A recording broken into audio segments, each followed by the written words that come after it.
Les parents d'enfants autistes sont aujourd'hui confrontés à un désarroi à deux faces. Une face scientifique et une face sociale. Scientifiquement, l'autisme est plus que jamais une énigme. Une énigme parce que les anciennes explications de type analytique ont été aujourd'hui destituées, sont tombées dans le décrit, et elles ont été remplacées par des tentatives d'explication scientistes de nature génétique ou neurologique, mais qui restent depuis 10 ans à l'état de simples promesses sans l'ombre d'un résultat. Sur le plan social, les parents sont également abandonnés. Il n'existe que très peu de structures mises en place pour un nombre très restreint d'enfants avec des temps d'attente qui sont extrêmement longs. Et je ne dis rien des autistes adultes qui, eux, posent le problème sans doute le plus crucial, car ce qui les attend, c'est bien souvent l'hôpital psychiatrique.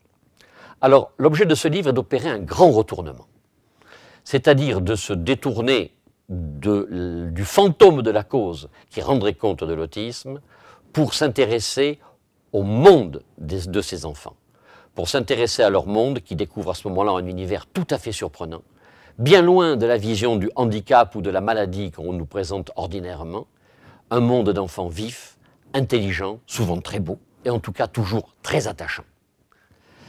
Ces petits sujets nous réservent beaucoup de surprises. Par exemple, cet enfant, autiste depuis toujours, qui avait même un accès très réduit à la locomotion et qui restait le plus souvent sur le sol, et qui un jour, alors que la soignante qui le suivait se penchait vers lui, aperçut un morceau de coton dans son oreille et lui dit « Oh madame, tu as une otite, cela fait très mal. » Voilà le mystère d'un enfant qui n'avait jamais parlé de sa vie, qui pourtant, bien évidemment, était pleinement doué de la parole.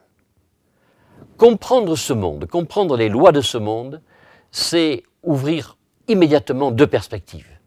D'abord, repérer les indices qui très tôt peuvent déceler un engagement vers l'autisme et, dans le cadre d'une prise en charge, permettre de trouver les voies qui s'ouvriront pour une sortie de l'autisme pour ces sujets.